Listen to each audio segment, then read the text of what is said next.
And in this case, it is a COVID-19 pandemic. And then WHO created a new science. Infodemiology is the science of infodemic management. Its goal is to induce positive health behavior. It requires expertise and coordinated efforts from various parties, including healthcare providers. And I will show you, and WHO have now arranged three infodemiology conferences. I was fortunate to be invited for the first one, and there was no other pediatrician except me in that selected group of 100 for the first conference. All others were from different disciplines, and even very few healthcare professional. And it was the first conference was, it was like, we try to understand each other because everyone has their different perspective. So it's a multidisciplinary science, infodemiology, and it is now this is given by WHO. So now infodemic can affect health behavior. We all know that, this slide is old, but we very well know. And 15 out of 40 Gavi eligible countries are experiencing or anticipating reduced demand. And it is now 15 will be an understatement. And we know what's happening now. So let us see some of the global misinformation trends. These are the slides from the first infodemiology conference presented by Claire Warde from First Draft, who they run a very big company tracking the misinformation. So again, this is an old slide, and but still, COVID-19 has created a rapidly evolving communication environment because of scientific uncertainty and new findings. You know the number of publications, pre-publication, publications, and you know what uncertain period we are living in, and changing messages from the health authorities. You know it is airborne. It is more of a surface. You can get infected from surface. Then again saying airborne recently, and don't wear mask. Then wear mask, and this has really create confusion, and then also different types of disinformation combine and mutate. So not only virus mutate, but information also mutate. It starts from somewhere, and in between, people, it gets manipulated, and by the time it reaches to you, it is already mutant information. So many factors. I think these are during the pandemic, but now we have different factors which are like the recommendations, the efficacy studies changing all the time, and then new data coming up, and the more is need for information, there are more opportunity for mis and disinformation. People, whenever there is vacuum, people take advantage, and I will show you. We don't utilize that, but the people who have not good intention, they utilize that opportunity and do that. So these are the some of the key messages from Claire Warde presentation. Closed messaging apps and groups continue to be spaces where misinformation and conspiracy. That the first and foremost is the WhatsApp University, which is the biggest source of gossips and misinformation and conspiracy theory. You can see the one here, but we face that in daily in our day-to-day life. The second is fabricated information. Hoax continues to be a highly effective tactic. Using the logos of the say organization like WHO and CDC, it's a child's play now. The children and everyone can do that very well and can create it, and they continue to use, and then it becomes people believe this, and without realizing that it may be just a hoax. Then third thing is misinformation and hate speech continue to intersect. This is very important. There were those people who are working against the government or against doing some cause, and then whenever their opportunity, if it is like against China or against now happening against India, that always happens, and they immediately take advantage of racial divisions and xenophobia and start working. I could started my day today with a, yesterday I saw that there was somebody who is trying to malign the Gujarat and showing the pictures from the Chhattisgarh Samsan Ghat, and so people are very strongly reacting to that. But that's the way people do that, and that fellow has a good number of thousands of followers on Twitter. And if you see the number of tweets, retweets, and like he has received, it's a really, very shocking. Then third, you must have seen, all of you must have seen or heard about this movie on Netflix, Plandemic. So visual mimetic and video content is getting more prevalent and influencer. But again, what Claire Wade said, that it is very difficult to monitor and track. How do you do that? Video content is very difficult to monitor for the social scientists who are trying to track the misinformation. And that same with the WhatsApp groups. You can, how you can do a study and find out what's happening.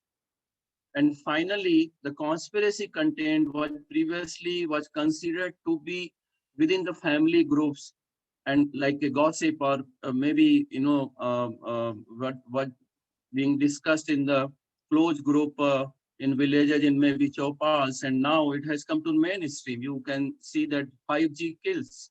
This is these conspiracy theories are now in open. So and social media and vaccine misinformation, we have talked, everyone talks about that. It's offers opportunity to amplify and spread anti-vaccination message or any misinformation. And before the SARS-CoV-2 virus emerged, Dr. Neil Johnson, and I will quote his one more study, and team of researchers mapped the network of use on vaccination of Facebook and investigated more than 1,300 pages, followed by about 18 million individuals. Vaccine sentiment on Facebook focused on the page for a local pediatrician clinic in US. At the investigator identified commentators from 36 states and 8 nations. And I know that pediatrician, Todd Walvin, and he is very active, and how much he was targeted. And then he started a movement called I'm forgetting the name, but then he started to take on these people. So even one pediatrician was targeted, and comments you received from the 36 states in US and 8 nations. So this is a published study. And then again, this is very interesting study which he presented that time.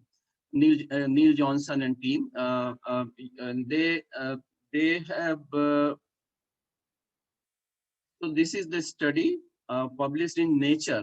What they did, they mapped around 100 million users, 100 million users Facebook pages, and this is roughly a diagram of, not roughly, but this is a representation of word. And here you can see each, the anti-vax are in red, they are 4.2 million, and number of cluster 370. Then pro-vax are more, 6.9 million, but clusters are only 124, and undecided are 74 million and 85 clusters. Here you can see what's happening. The pro-vax people, the blue one, are talking to only each other. They are not in contact with the undecided.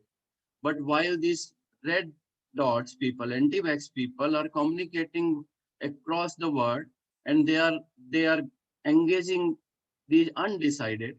And what Dr. Neil Johnson has he has predicted, by 2030 this number will reverse, and you will have most of this undecided converted into the anti-vax. Why? Because we pro-vax people don't try to engage with the undecided, or we talk only to each other. We don't talk to the others. And this is the prediction, and this is all about our efforts to train more and more people and convince them to come on social media and engage this space, so we can still stop this trend from the reversing. Now, vaccine was always prone to the misinformation. The history of more than 200 years, as long as the history of vaccination, first vaccination, that is the history of misinformation and this. So why? Because it's a memorable and invasive procedure that's easy to blame, is given to the healthy kids and healthy people. Long history of misinformation.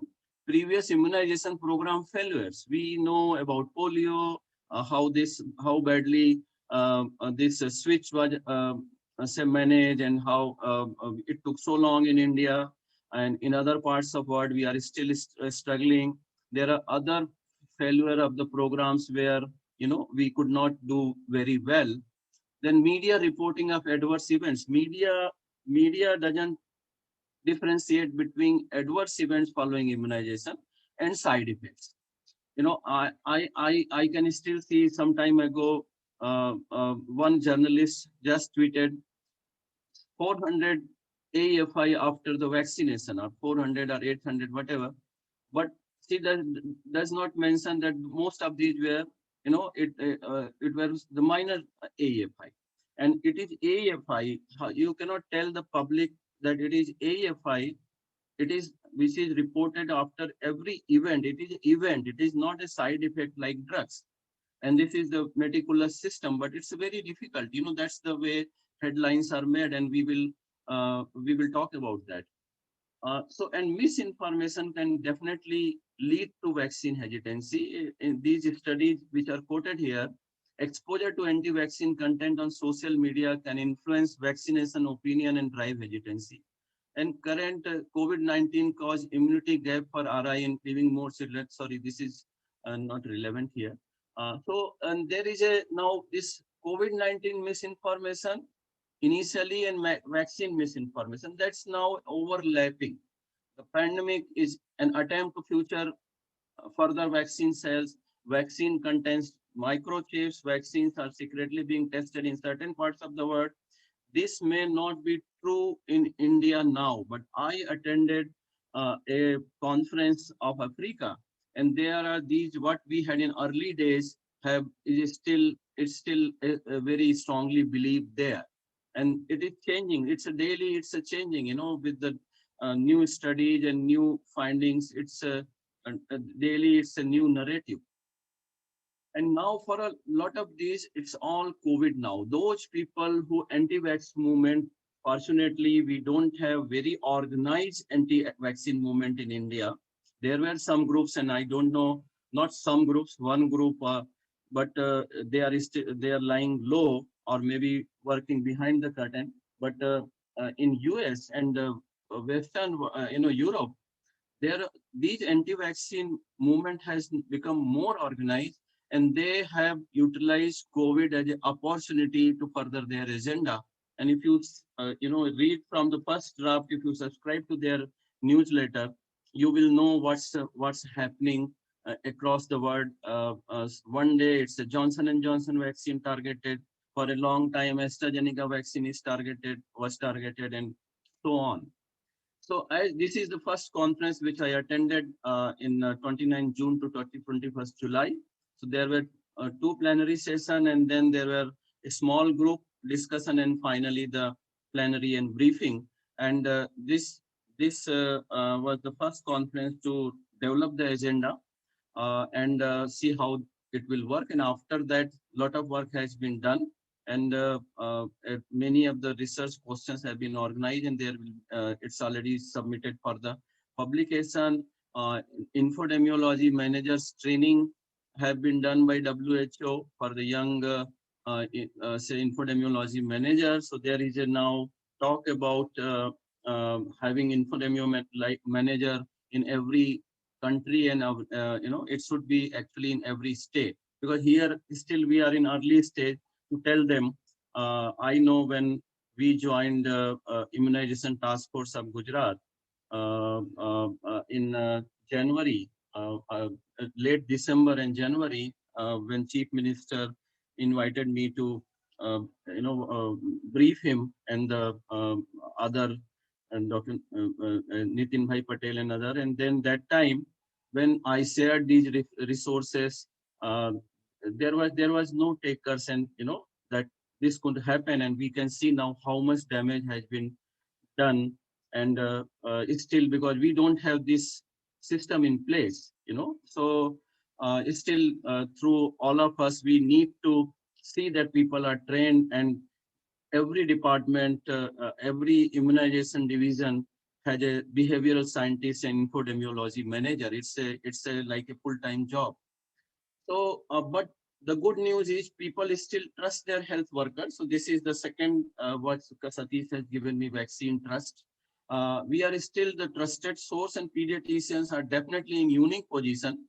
People are questioning why pediatricians are involved in, say, immunization task force or immunization efforts. But we have that experience, and we have a trusted source of information. And but in general, healthcare professionals are trusted source, and this is proved beyond doubt. And I know this well. We knew this well because of our polio experience. We know that there was this mistrust in Western UP, and through our network of our friends, we pediatrician and other healthcare professional, we could break that resistance. So in general, all healthcare providers are still trusted source. There are a lot of data to support that. So what roles we can play in vaccine hesitancy and infodemic?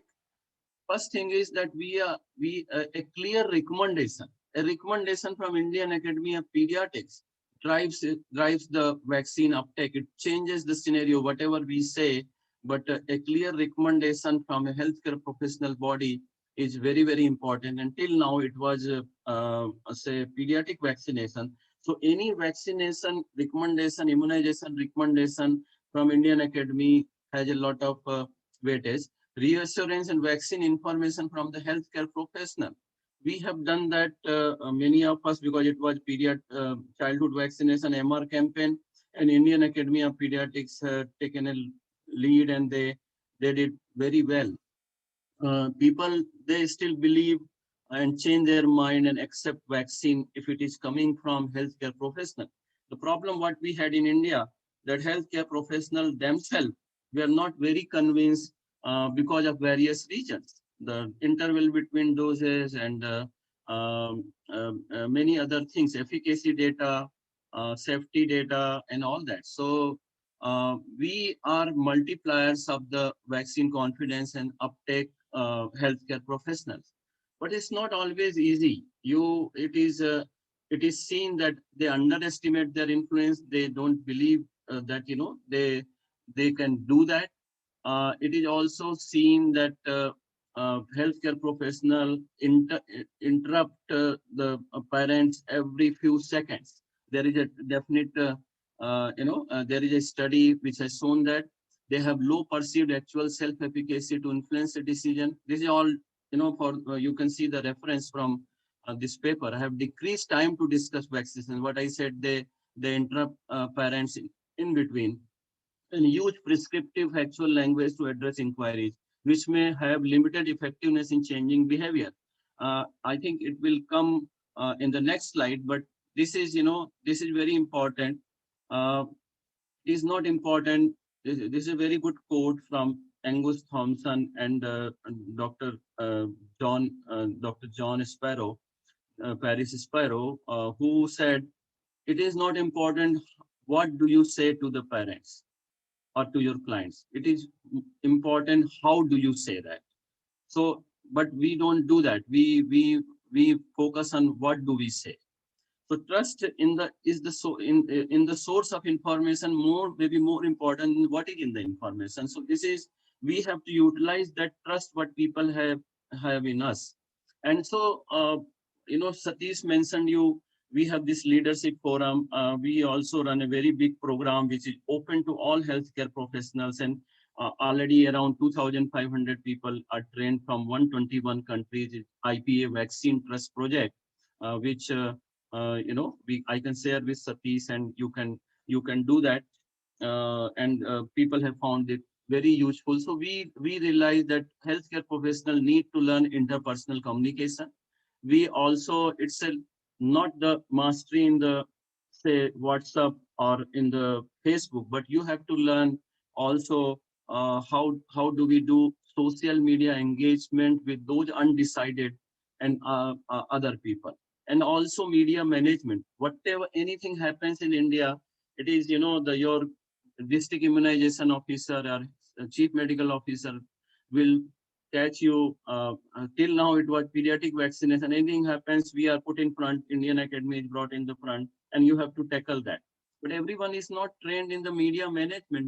Many of the times we mess up because we don't know how to manage. It's an art, and I know Satish is very active and uh, have done some courses in psychology and all that. So that's very interesting. But we need to train all our colleagues in how to do that, and this is all about what we do in our Vaccine Trust course. So this is very good slide from again Dr. Professor John Paris Sparrow, that the communication is a health intervention. Good communication is a health intervention. Communication is bioactive, it can change behavior. And he jokingly, always tells in our workshop, maybe that's maybe relevant to US, not in India. I'm sorry uh, from my US colleagues that, he says, I can teach you how you can kill somebody, and sometimes he said your wife, and nobody will suspect you by just talking. So just to illustrate the point how much is the communication is effective, and can change the behavior. So behavior centered approach is what we need to learn, and if we get time I will cover those slides. So who are we talking with, understanding people's their attitude, values and beliefs, because they have their own perception, their values. You cannot change that. They have already mental shortcuts which they have developed over the years, heuristic which you cannot change. You have to respect their beliefs. How can we better talk with them? So again, as I said, there are proven techniques. I will show you the one, but there are proven techniques for managing the conversation. And what can we say? Definitely, it has to be evidence based, but it is more important how do we say that. So there are some for a vaccination. There are something like vaccination as an aspiration, not as an act. And don't stop showing the needles. It scares the people, and don't trigger the new concern. Make it attractive, make it easy. And this is one method which I was talking, which has been developed by Professor John and Mr. Angus Thompson, Dr. Angus Thompson from now in UNICEF. It is called AIMS method, AIMS, announce. It is seen that it increases by 28-30% vaccination rate if you just say when patient comes to you, okay, today is the day for Johnny's vaccination, and let us give it. Instead of engaging, previously we have talked one-to-one discussion and participatory and all that. But instead of that, if you say today is the date, it will increase the acceptance by 28-30%. Assume people are ready. But if they are not ready, then you inquire. Seek to understand the person by asking them about their concerns. What they are thinking. And here the comes role of empathic listening, where you listen, and then that's very important that you mirror. Make sure that you have understand them by repeating, but not parroting what they said and asking you what they mean. So you have to confirm, listen to them, confirm, and if they ask for more information, you there. Otherwise, if they say no, I will not take vaccine today, you have to secure the trust. So that is AIMS method: announce, inquire, mirror, and then finally, if you are not successful, don't lose the trust. Otherwise, you will also lose a family, a patient, which will never come to you. Say, okay, no problem. If you're not interested, not ready now, we will discuss if you are willing. If you want more information, please let me know. Even don't supply to information brochures and everything immediately. Just ask if whenever they are ready, you can, at least you will not lose the patient, and maybe you can help in them in many other ways, if not in that particular vaccine. That has happened with me in my family. I was running this project and teaching this, and one day I just inquired my nephew that why this your child has not taken rota vaccine. So, it's very difficult to practice. I realized first time that I was not using Ames method, but once then I realized, and next time I use, now he came out that in our internal group this is circulating. I will not take rota vaccine. I will not take flu vaccine. Rest of the vaccines are okay. So this is really not easy to practice. It takes time, and you have to know that this is important. Now, so this is again the same example of using Ames method. It's time to George sorts like you announce. If no concern expressed, vaccinate, and then you just also tell them something more. Alert to the you go by this, and if it is they have concern, you address that. Then you mirror that, and then you secure trust. These are the some of the examples. Now, talk to the parent patients about their concern or question, reach out, debunk misinformation. We will talk about this. There's sometime debunking. There are some now evidence that debunking work if used properly, but most of the time it also increases the myth. Considering motivated, what is called motivational interviewing. This is the method which is used in the Ames methodology. So offer educational content that is accessible. Get everyone in your practice involved. It's very, if you start looking at in your research from in your hospital, you will realize many of them are vaccine hesitant or they have concern. We have IPA admin office and Child Health Foundation office in my hospital only. And recently a girl joined, and uh, all of other people were vaccinated. They were working for long. And we just asked them, she said, no, no, no, sir, I'm not interested. We said, you can get it because you are working here. So you are in a research staff and you can get it.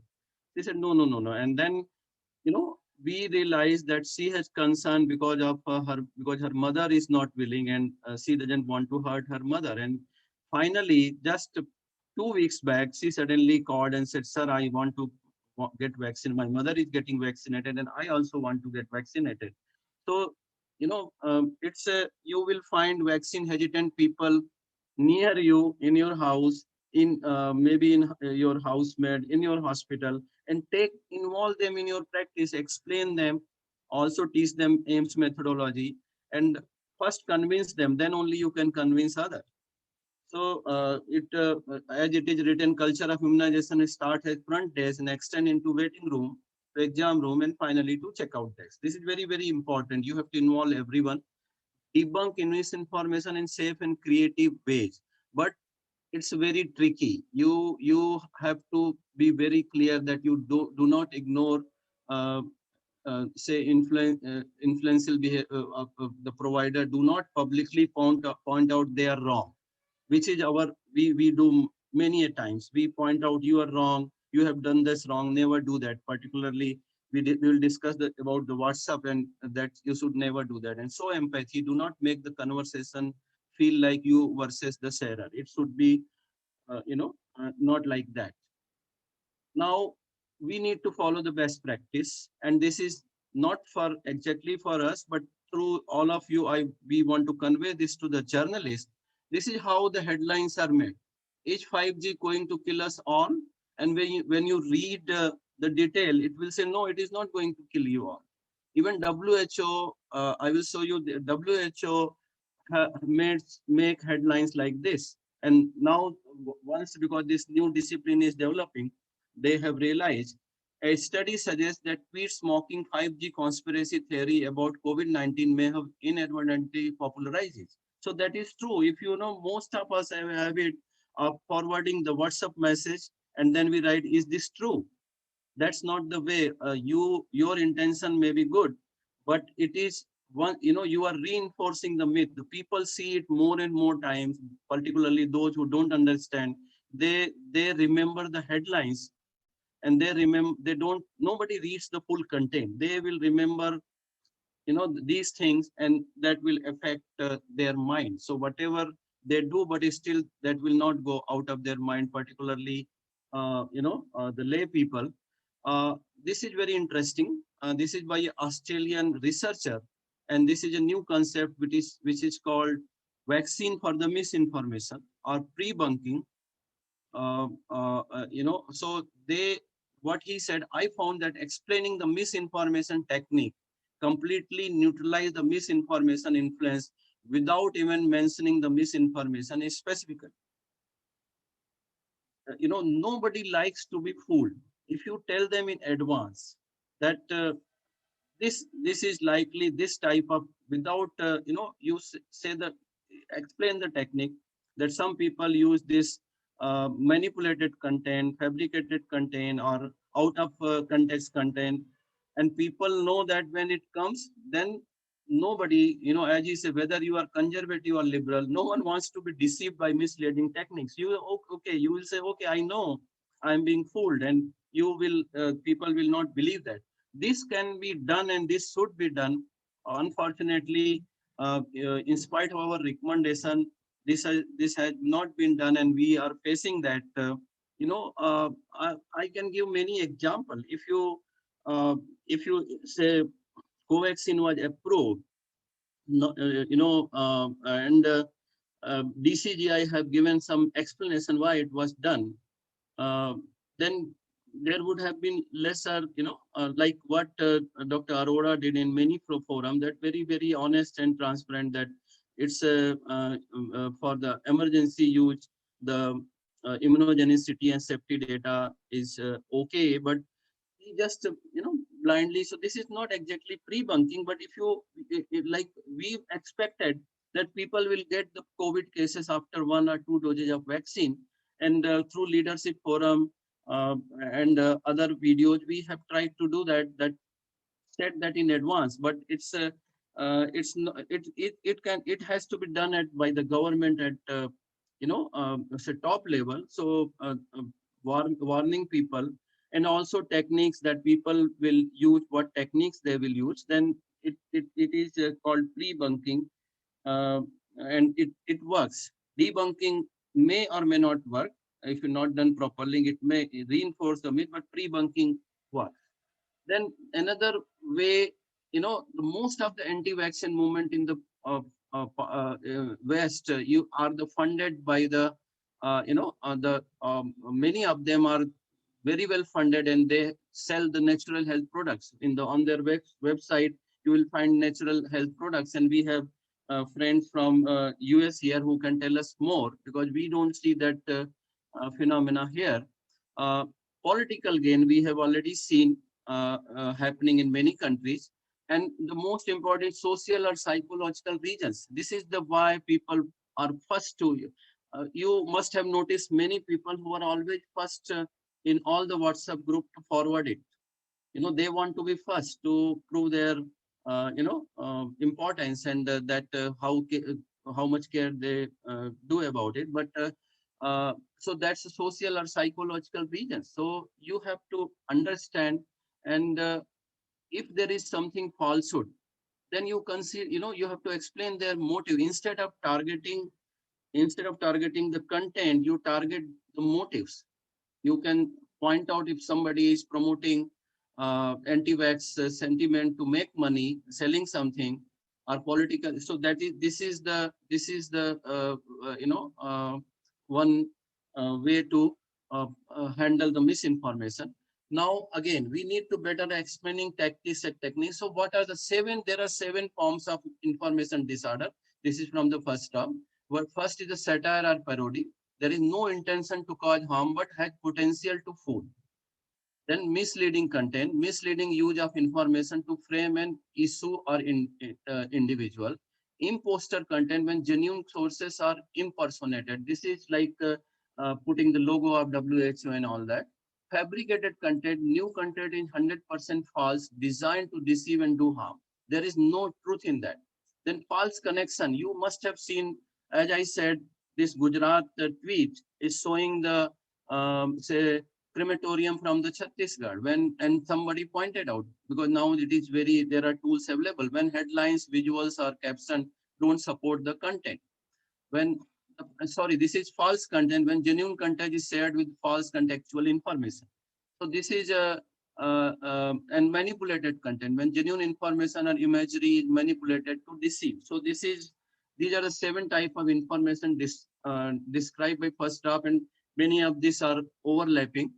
Now there are tools. This is just an illustrative slide, but there are tools we can share with you, because we are training our team to verify that, because we are launching in leadership forum and also in IPA, vaccine misinformation surveillance and response, where our members of that forum only, because we are not in position to open it to everyone, but they can submit any misinformation, and we will assess the what can be the potential impact and what is called to action.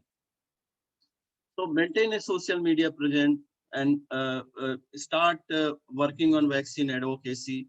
You have to learn, engage with media, consider getting trained in effective social media advocacy, and also reaching out to media, because media, you cannot avoid media, but you have to learn, and that's a very systematic training which we also offer in our vaccine trust course. By So interestingly, there are no pediatrician, or mostly there may be one or not more in our training. It is all other discipline, and all the topics are nothing to do with pediatrics or medical science. It is all say infodemiology, how to deal with media, how to use social media, and done by the best people in the world. So bridging the then this is last is the key mess. How do you, what are the components of the messaging? You have to appeal to the emotion, then only you can succeed. Clear, concise, context is specific, and they may change over time. You have to be, it's a really dynamic. The messaging and a narrative change daily. You have today, you have something, and tomorrow you will have something else. So whenever you are forming a message, there are 3 pillars. You have to state the problem with context. Then second is the solution. Don't leave, I think there are few slides there that don't leave that vacant, and you have to give the solution also. And finally, tell them what you want them to do.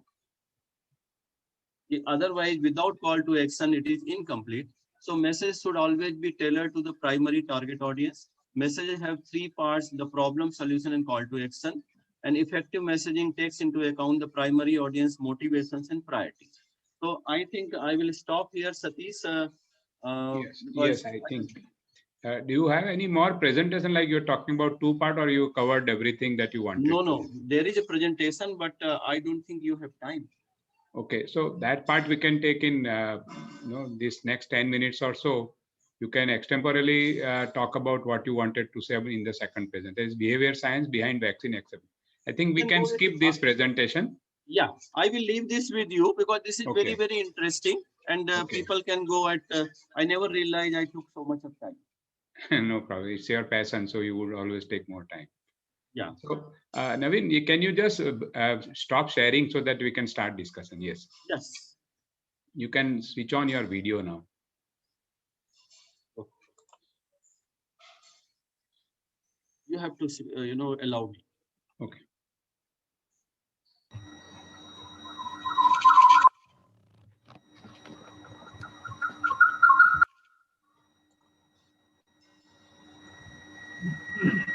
Very interesting presentation. I don't think there is any block in your video. Oh, sorry. With us on social media, but somebody has written something, about Gujarat, and also something else, and he started attacking him. That doesn't work. They get. So like I tweeted yesterday, I said, stop stigmatizing Gujarat, and a positive message that our resilience is Gujarati people are this and that. So never, and without targeting his name, but some IPS officer also written they are the communist and they behave like this and all that. So if we even learn some do's and don'ts for media, social media, and also in our day-to-day practice, you know that very well, Satish. You have that art of That is the minimum which we can do. Yeah, think about, so we are talking about groups of medical professionals, but Yeah. we have our family groups also, where a lot of these, things are forwarded by them. Yeah. So how do we tackle that? How do we, sort of handle that misinformation which has been posted, forwarded by someone in our real social group, not medical group?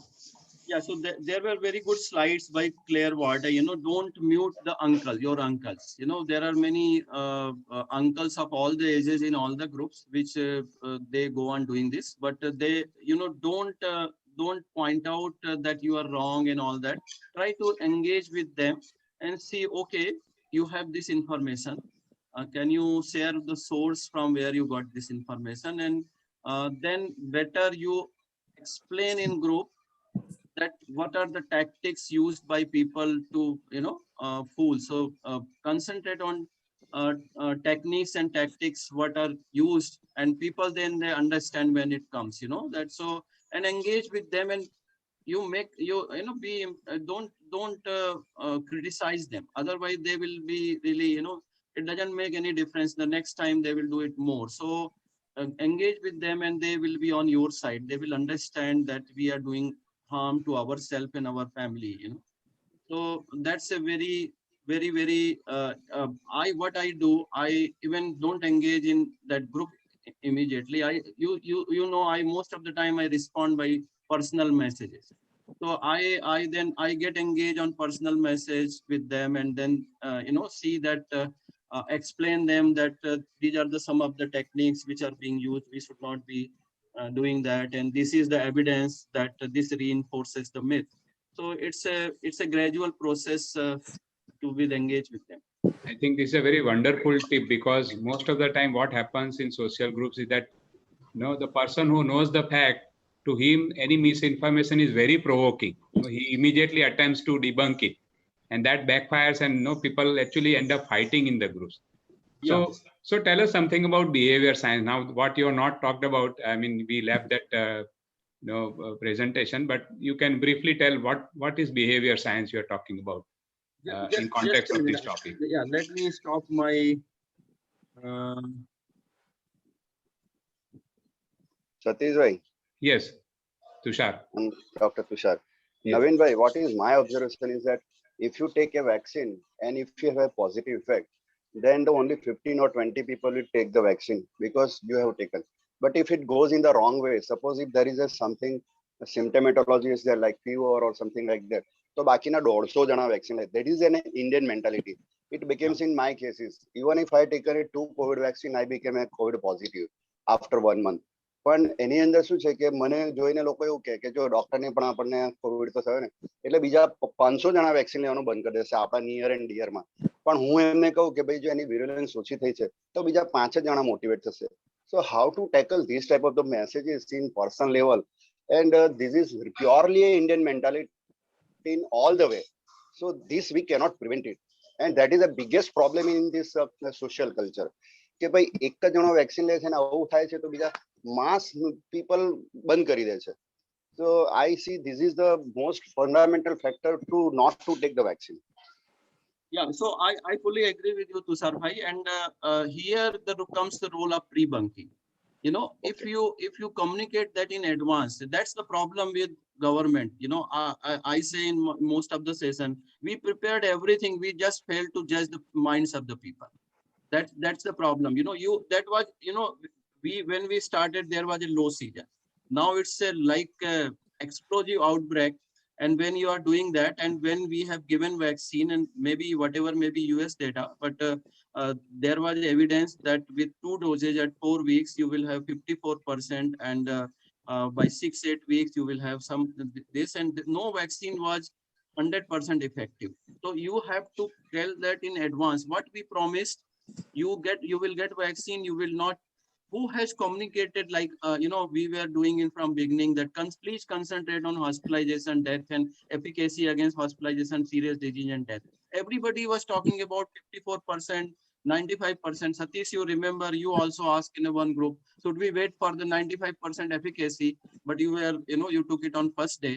So that is, that's the communication which you should have done in before, coming from top, coming from top. And that's very important. Safe with same thing happening with the safety.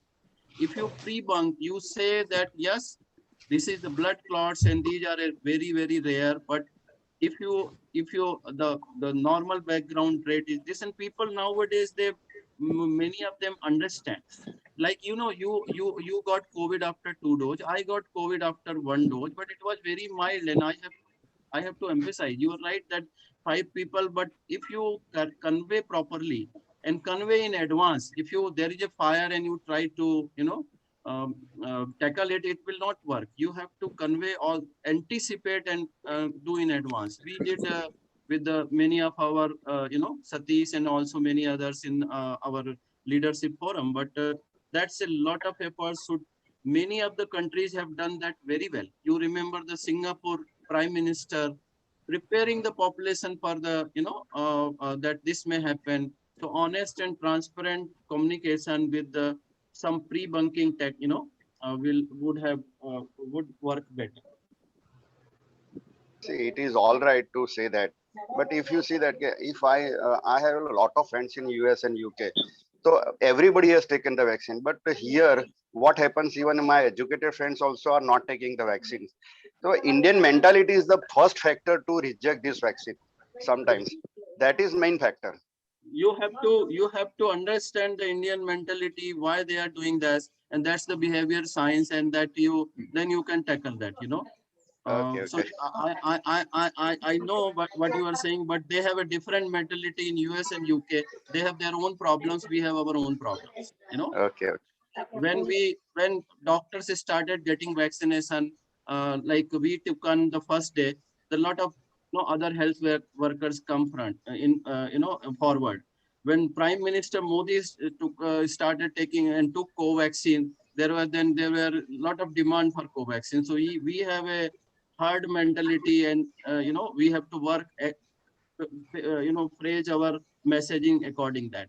But what I'm trying to say, that has to come from the top, from the government level, which is very, very important. What we can do at our level, Tushar, I think the crux of Dr. Naveen's talk is that what we can do as small individuals is that give the right information. If somebody says that you took 2 vaccines and still you got the COVID, then you say that no vaccine is 100% efficacious in preventing infection, but these vaccines are 100% effective in prevention of severe disease and mortality. So I think that spreading right information will give the message that more people will follow your examples. And what's that we are doing? Try to use the story, your personal experience story. Like I gave my, when I don't know, you joined in beginning, that my experience of COVID, and that story sells, facts don't sell, so if you tell them and focus on that, what was your COVID experience, and I hope it was good, not very bad. So that will be more convincing than giving the facts 95%, 50%, 60%. One story is more powerful than, So that's what we have started in Sandesh vernacular language in last 2 days. That is a corona positive story, and I had myself given my story. So that's why we have started in this. Good. I think we have reached the time, but still, if there are any comments or questions, please, we can allow 1 or 2 more comments and questions. Yes, Vinod Bhai, please unmute yourself. Dr. Vinod Bhai, please unmute yourself. Yes. So this information is very good, but we couldn't, remember everything. So can we get the slides? Sure. Huh? Yes. Please. Now, Dr. Naveen will share it in our group only. Okay. So then we'll download, because I have to explain to every patient, and my patients are so much motivated that more than 90% of my patient has taken 1 dose, and they are preparing for 2nd also. So that is the trust I have in you, Vinod Bhai. And you have also trust, and you have the self-efficacy that you can convince the people. Yeah, and I give my example. See, this has happened, and I show them. Yeah, that's the best important. The Satish, if you remember, I took vaccine, and after 3 days, I took a small video on my bicycle, and saying that after 3 days, I just feel great. And that Ministry of Health picked up, and it has 65,000 views in 2-3 days. So that story, personal experience really sells. I can see Yeah. Galaxy M30. He's raising hand. Satish, I think Satish Bhai wants to ask or no? I don't know. No, I don't see any. Hello, I have a question. Vijay, please. Recently, we read in the newspaper that Denmark has banned Covishield. If patients come and ask me as to why they have banned it and why should we take it, so how do we answer that? So again, you have to be very, transparent and honest. And here I see many of my over enthusiastic friend, even, on television say that it is 100% safe. We should never do that. And No. if you first thing you have to say, nothing is 100% safe. Crossing the road is not 100% safe. Going in the say plane is not 100% safe, or going in the say car is not 100% safe. But what do we know at this point of time? That the Denmark has stopped it because of this blood clots, all that. So that is a very, very rare event. And then here you can say if you can, don't have COVID, so much COVID there. They don't have, they have option to many other vaccine. And this is a very, very rare, side effect, 1 in 1 million. But the same complication, same effect, same disease you can get in COVID. And there are, messages circulating about in normal population in COVID, taking contraceptive or smoking. So you have to tell that. And that is why, we have to convey that in advance. And still nobody is doing that. And whenever there is no transparency, no data is available, people question, like, we don't have full analysis of AEFI from India. So you have to give the background rate. If you, I will share a few resources where you have to give, you have to say that this vaccine is being given in such a group where even if you don't give anything, so much people will have heart attack in next 3 months. So much people will have a stroke in next 3 months. So much people will die in otherwise also next 3 months. And this is very important that we don't associate everything with the vaccine. So if you give that background rate and explain, my family in Tamil Nadu, because there was no COVID, they were not taking. But when by the time they became eligible, and they said, we have this information. I told them, do you know this is a rare side effect? They say, yes, we know, but there is more risk of COVID, which we can see. This side effect we have not seen in any one of you. Why we should not take? So that's the way. And giving this information, in advance, background rates would have definitely helped, which is being done by some people, but still it has to come from the government and top level. Thank you. So I think we end the meeting here. Thank you so much, Dr. Naveen, for sparing your time for this morning. And we all have learned a lot about this infodemic and prevention of vaccine hesitancy. Thank you so much. Thank you all for joining. Next next Saturday morning, we'll have Dr. Dhiren Gupta, who is very much involved in he's an intensivist involved in COVID management. And I asked him to brief us about what is latest in COVID and what is not to be done. So I think it will be of interest to all of us. So join us next Saturday morning again at 8 o'clock. Thank you so much. Thank you all. We end the meeting here. Thank you so much.